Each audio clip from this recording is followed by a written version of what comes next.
The next stitch we're going to do is the cross stitch.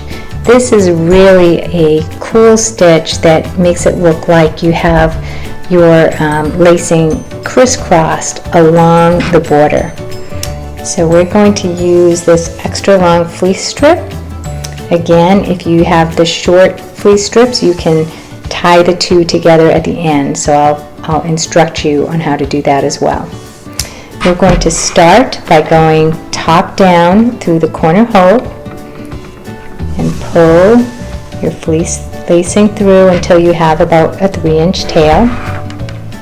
And then, like our standard overcast, we're going to come over the top, but instead of going top down through the next hole, we're going to skip a hole.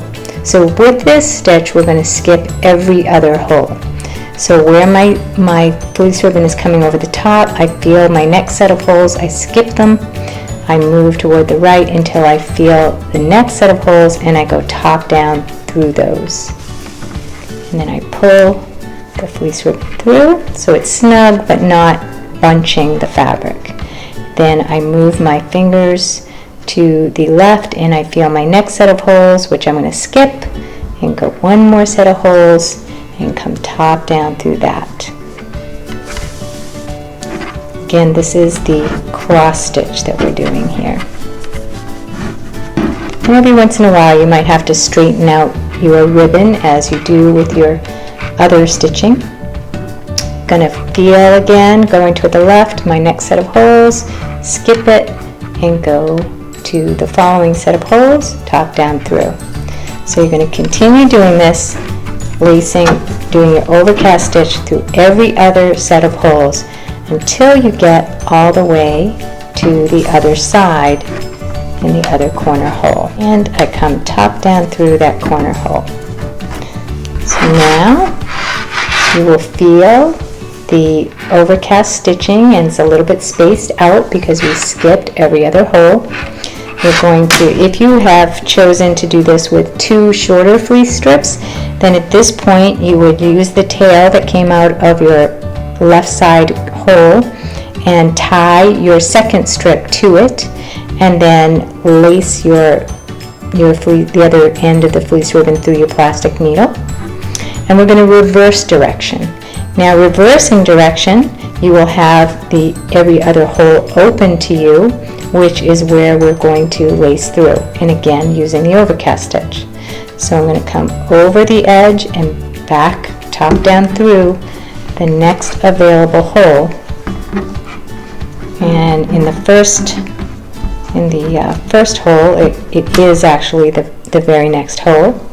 Then you're going to skip a hole that was already laced and go top down through the next available hole. Skip the one that's already laced through, top down through the next available hole. So again, we're doing the overcast stitch in the opposite direction, and once in a while you have to untwist your ribbon. Top down through,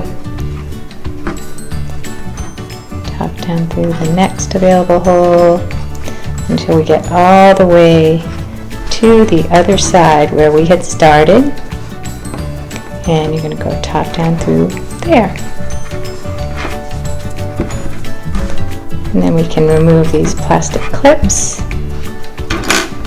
and you're done, and you get this beautiful crisscross effect along the border of your project.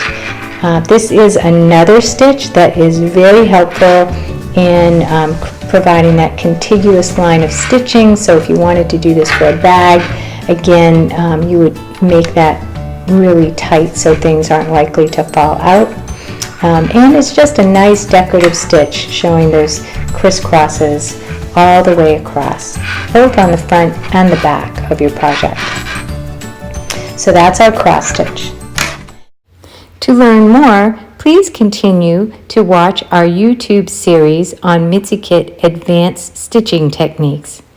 Or if you want to learn more about Mitsy Kits in general, please go to www.mitsykit.org.